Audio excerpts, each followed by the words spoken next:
Good morning, everyone. First of all, let me thank you for the opportunity to speak here today for June 19th, one of the most amazing and one of the most unappreciated holidays we have here in the United States. Before I even talk about the holiday, the impact and so forth and the legacy, let me introduce myself. My name is Stephen Balkaran. I'm an African American Studies professor at Central Connecticut State University. I am also a visiting lecturer here at Florida International University for this academic year. And I want to thank the members of this distinguished committee for giving me the opportunity to speak here today on June 19th. I think it's a very important holiday. And by the end of this speech, for the next 30 minutes, we'll have a chance to really understand the importance, obviously, of this holiday, but more so what it means for all of us who live in this great country, not only African Americans, but all who embrace the great idea of diversity, the idea of democracy, the idea of citizenship, and the idea of freedom. To start off, actually, ladies and gentlemen, one of the things when I talk about June 19th, I always have to give a little historical background on how we got to June 19th. So what I plan to do today is, number one, talk about what is Juneteenth or June 19th. Number two, I want to talk about the historical development of Juneteenth or June 19th, talk about the historical legacy starting in Texas, in Galveston, Texas, back in the turn of the century, 1900, and look at the importance of June 19th as we talk about it today in 2021. So with that being said, the holiday is one of the most unappreciated holidays here in the United States. And we often talk about the 4th of July and Dr. Martin Luther King's Day and Black History Month, and rightly so. We often talk about the Brown v. Board case, the Civil Rights Case Act of 1964, and the Voting Rights Act of 1965. Yet we often, in many time frames, fail to really understand the importance of Juneteenth. And now some 30 states have legalized June 19th as a holiday. I believe here in some of the states, especially my state, the state of Connecticut, it's now an official holiday acknowledging, I think, the true independence of the United States. And I say that because we often celebrate the 4th of July that symbolizes freedom. But if we go back to our history, the 4th of July, there was so many issues that the young fledgling nation was struggling. And that is one, the institution of slavery, and two, the institution of freedom. If you look at our history leading up to June 19, 1776, we have two major principles of foundation of the United States. And one is the issue of freedom, and one is the issue of citizenship. And if you look at the African-American experience, those two elements were never granted to African-Americans. So while we celebrate the 4th of July, as Frederick Douglass says, one of the most interesting holidays in the United States, the young country still was struggling with the institution of slavery. Some 90% of African-Americans were still embodied in the institution of slavery. So when our founding father Jefferson, who's writing Life, Liberty, and the Pursuit of Happiness, where all men are created equal, where we all have citizenship, inalienable rights, and so forth, we still have 90% of African Americans who were embodied in the institution of slavery. And many of the founding fathers, obviously, themselves had owned slaves. So it's kind of interesting that we struggle with freedom, we struggle with citizenship because the young nation struggled with the institution of slavery. So with that being said, I want to talk about what is Juneteenth or what is June 19th. Let me kind of break it down for you. It's a celebration, it's an African-American celebration and an American celebration. Let me be very clear on that.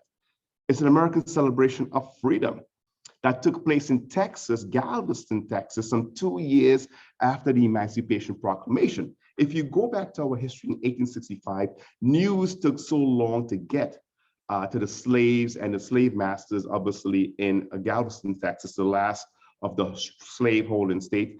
General Granger, who delivered the proclamation on June 19, 1865, clearly declaring that slavery now has been abolished and the 13th Amendment has been passed and slavery is no longer part of the American ideology or the American culture. So Juneteenth, June 19th, ladies and gentlemen, represents the true freedom, the true 4th of July in the United States of America, not 1776, but 1865. For about the last 80 years in American history, at that time frame, 1776 to 1865, we struggled with that institution and those foundation of American democracy, that is freedom and citizenship. So that is what Juneteenth is. It's the day General Granger delivered the news in 1865, some 2 years after the proclamation of 1863, the Emancipation Proclamation, some almost a year after the end of the Civil War, that slaves in the great state of Texas were fully emancipated and they were free, okay? And that's obviously the whole idea by what is Juneteenth and the issue of freedom. So it's an African-American holiday. It's an interesting holiday. What's even more interesting, ladies and gentlemen, and I talk about this, Juneteenth and freedom is celebrated in 100 countries around the world. It's celebrated in 100 countries around the world, countries that never had the institution of slavery, but they do acknowledge that freedom was a very important element in the foundation of America and many countries. Indigenous countries, where indigenous people are often suppressed. You have some 100 countries that acknowledge Black History Month and Dr. Martin Luther King Day and Juneteenth because it symbolized something of those who were oppressed in history. And the African-American experience is something that has to be acknowledged and we taught here at all levels of institution of higher learning. So Juneteenth, ladies and gentlemen, represents the true 4th of July here in the United States. General Granger delivered class, as I said earlier, the troops obviously in Galveston, Texas, the orders number 3, as we say in history, the general order number 3 that clearly articulated the Emancipation Proclamation and the fact that slavery is no longer part of the United States. In all states, especially in Texas, slaves are to be free. And as a result, this went on all the way to the 1880s and 1890s, this holiday, but never really acknowledged. It's always been suppressed in many of the southern states because they were often scared of what they call Black freedom, Black freedom. And as a result, for throughout our history, much of this history and this holiday and celebration is sort of suppressed. And it means much more. You know, Juneteenth, we see African Americans and people throughout this country celebrating barbecues and cookouts and so forth. You know, Juneteenth means more than having a cookout, than having barbecue and food and music. It means more. It's mean holding this country accountable.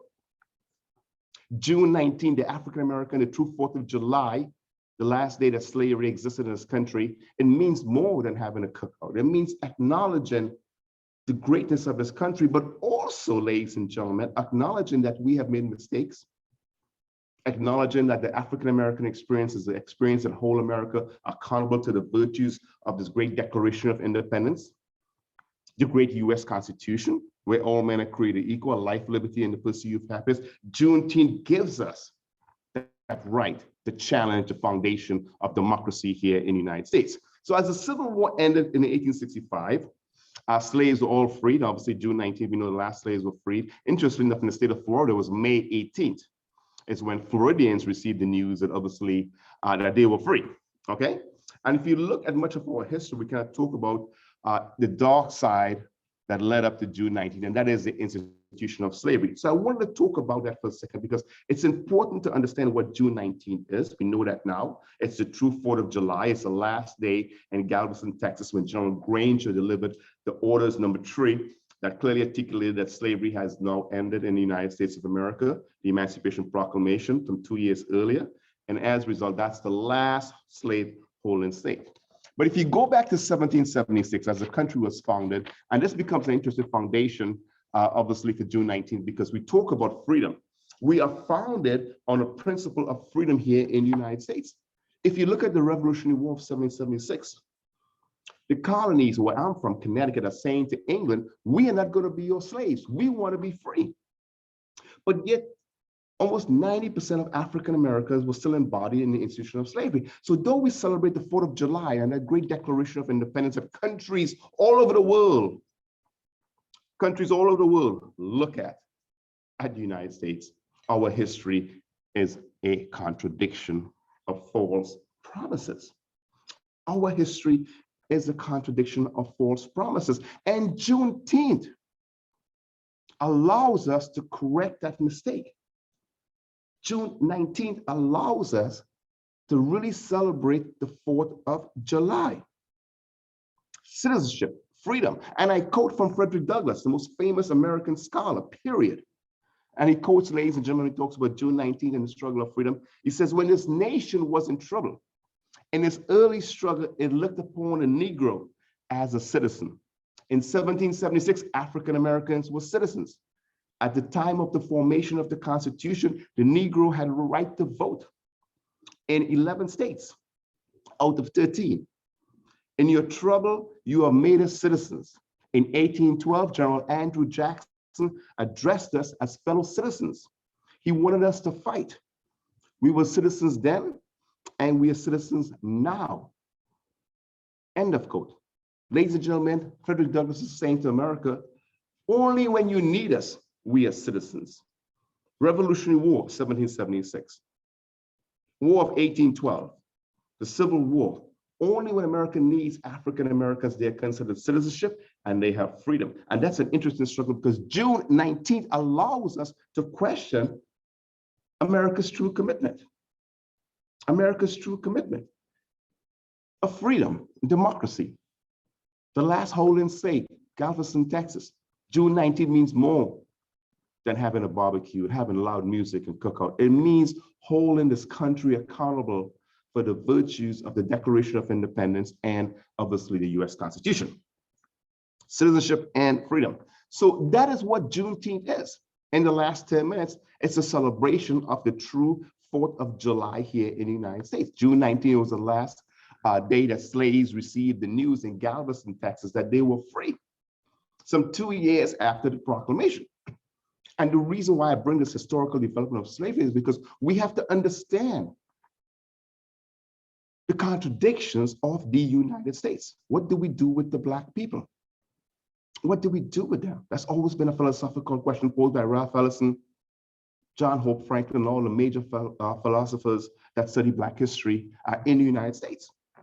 The right to vote, the fundamental right of democracy, the right of citizenship that always has been denied to African Americans. And we have to understand the institution of slavery, how we got.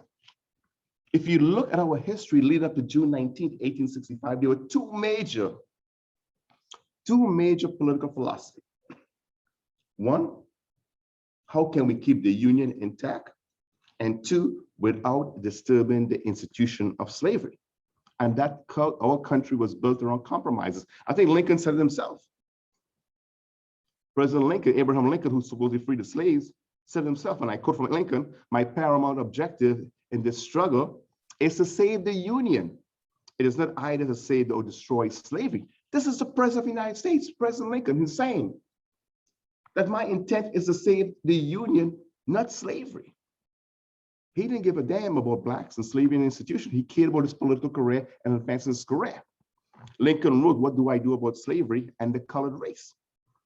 I do because I believe it helped to save the Union," end of quote. Even leading up to the Emancipation Proclamation, not all slaves were free. So we have that misconception, obviously, that the Emancipation Proclamation freed all slaves. No, it did not. It freed slaves in rebel territories. That's it. So our history doesn't tell us that.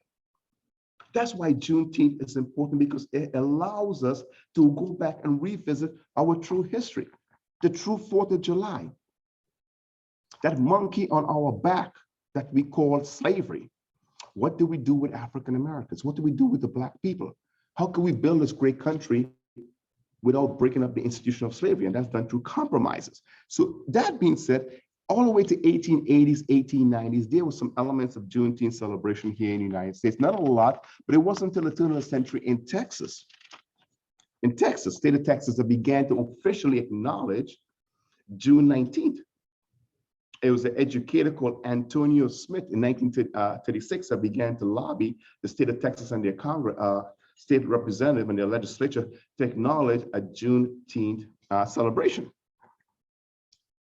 And throughout the history, Juneteenth has always held America to obviously the virtues of this great country. World War I and World War II, it was for June 19th and the celebration of victory. African Americans are fighting to liberate Europe. They are fighting in Europe to promote democracy and freedom, yet they are segregated in the United States. They are segregated here in the United States. Juneteenth allows us, ladies and gentlemen, allows us to fight for that freedom, to fight for that citizenship, to fight for that liberty. Juneteenth allows that. Throughout our history, without Juneteenth, there would be no Harlem Renaissance. And some of the major prominent American scholars who came out of the Renaissance, Langston Hughes came out of the Renaissance, Ralph Ellison came out of it, James Baldwin, who eloquently wrote, "To be Black in America is to be living in constant rage, because we've always been denied the opportunities to be successful in this country." Juneteenth The true 4th of July allows us to criticize, allows us to express our culture, our food, our writing, our poetry, manifested, ladies and gentlemen, in the Harlem Renaissance. Juneteenth allows us. That's what that holiday does. It allows Black people to express their culture, express our history. Not told by President Lincoln, who didn't give a damn about slaves, he just wanted to save the Union, but told by Frederick Douglass. Lincoln has an expatriation policy. Lincoln was fighting 2 wars, one in the mine and one in the battlefield. At the mine, what do we do with the Black people? He had a policy called the expatriation policy, which many Americans don't even know or ever heard about. He wanted to purge America of all the Blacks. He wanted to send them to Africa, back to the Caribbean, and so forth. But Juneteenth allows us to challenge that president. Juneteenth allows us to challenge segregation in World War I and World War II. Holding America accountable. It's much more than eating and celebrating and drinking and partying with loud music. Juneteenth allows us to challenge the foundation of democracy. World War I, World War II. Juneteenth allows us to express the creative culture and the Black community, the Harlem Renaissance.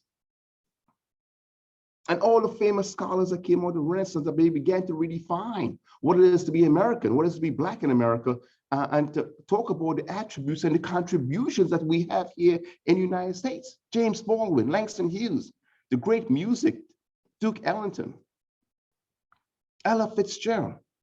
Juneteenth allows us to acknowledge and respect those great contributions. If it wasn't classed as June 19th, there'll be no civil rights movement.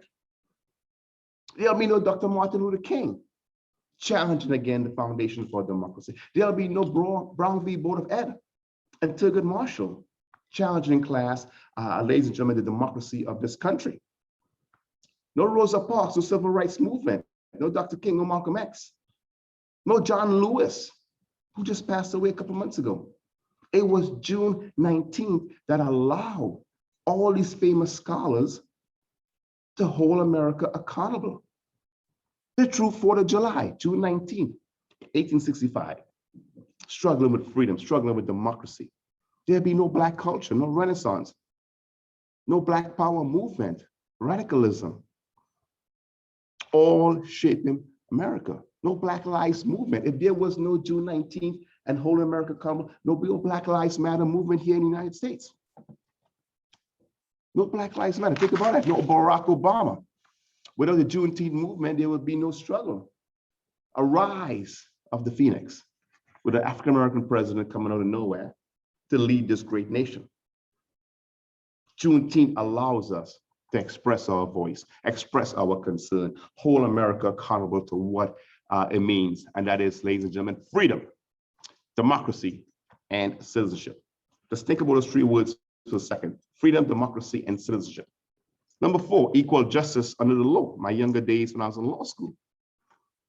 That's what June 19th means. So if you look at that, you could see how African Americans blossom in this country. Because throughout the history of this country, we have suppressed their history, their culture, their music, their food. But June 19th allows us to be Americans, to be true Americans, to be part of this great fabric interwoven with so many cultures that makes us great. It was June 19th that gives us the foundation of America's first music. The DNA of America's music is called the Delta Blues. Gotta love the blues. Gotta love the blues. It was June 19th that allowed us to express ourselves in music. 1890, born in the South, in the Mississippi Delta, that becomes the foundation of all American music. It's called the blues, the Delta Blues. Look it up. It was June 19th. And the right to protest and the right to criticize and the right to express for freedom and the right to hold America accountable that gave rise to what he called jazz. Jazz, rooted in the blues, that led to what he called rock and roll, that led to what he called rhythm and blues, R&B, the Motown.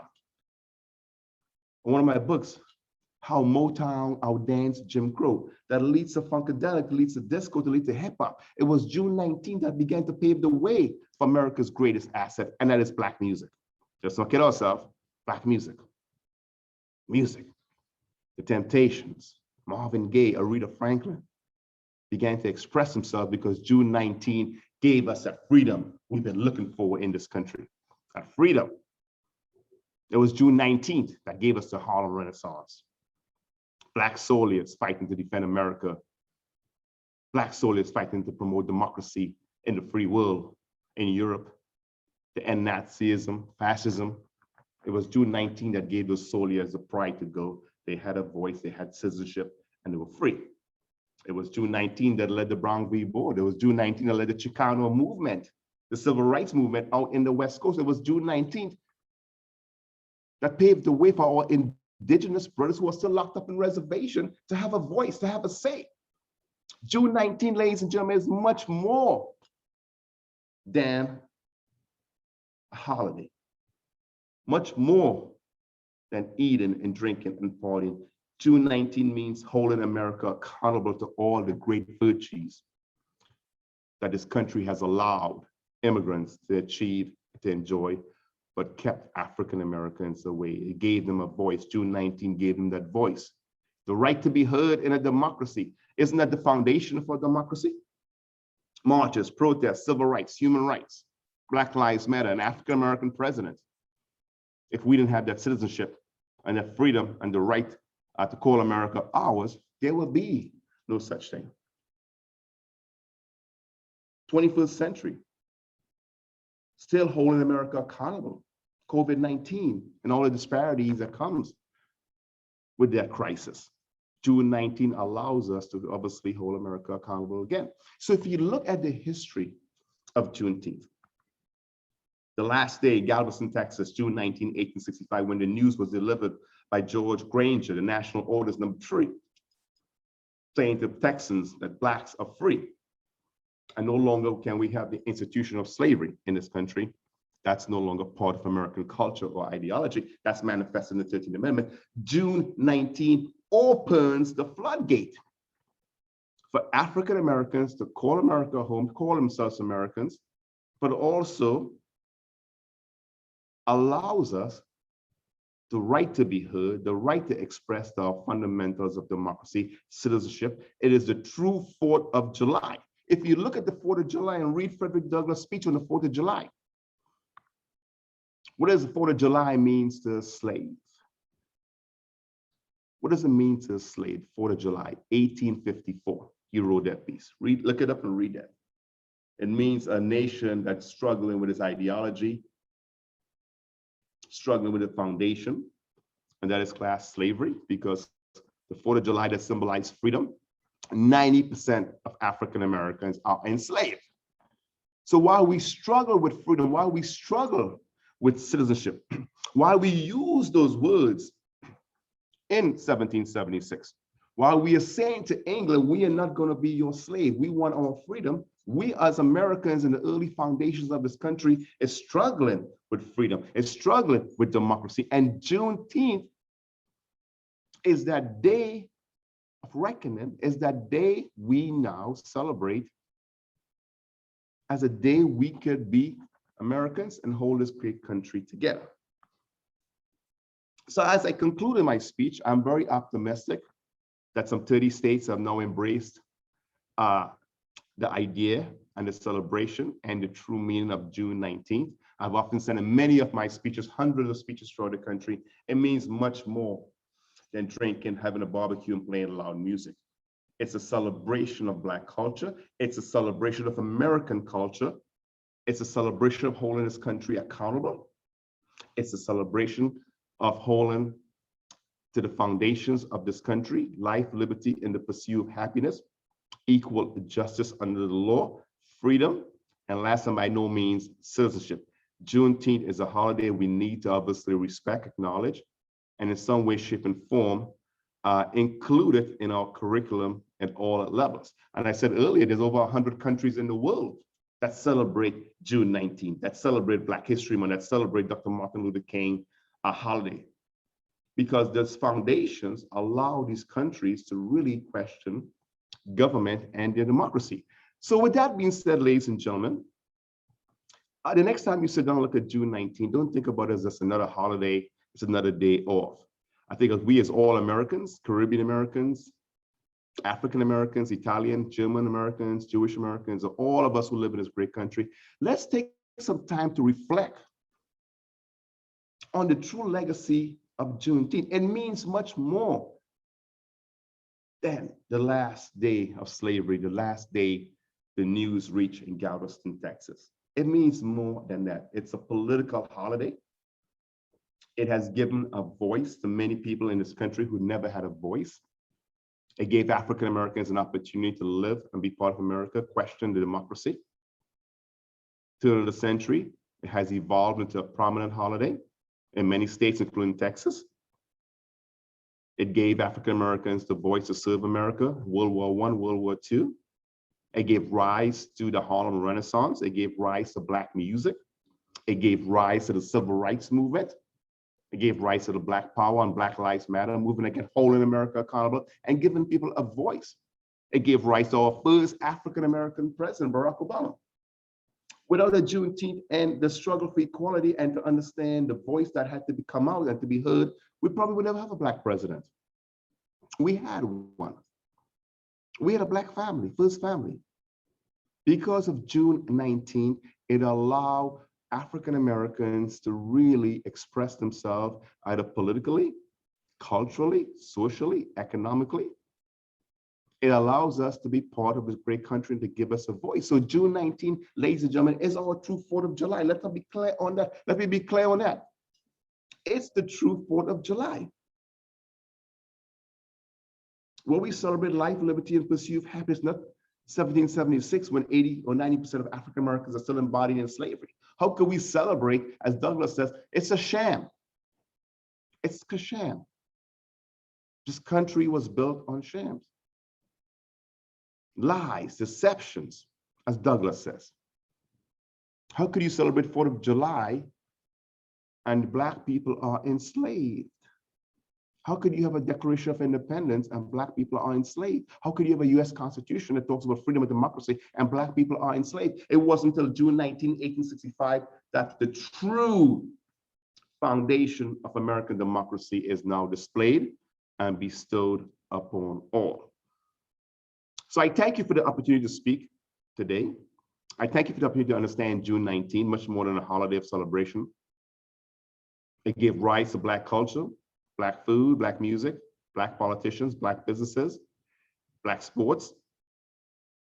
It's a holiday that really held America accountable to the values of this great democracy.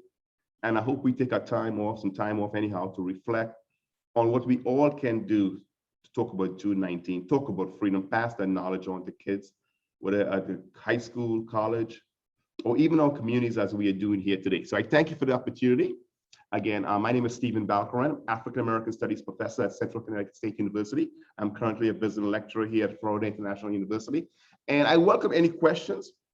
Again, you can email me, sbalkara@fiu.edu. And I thank you for your time. Please enjoy your June 19th holiday. Take some time to reflect, listen to what I have said. And obviously, ladies and gentlemen, please be safe. Thank you. Thank you, guys.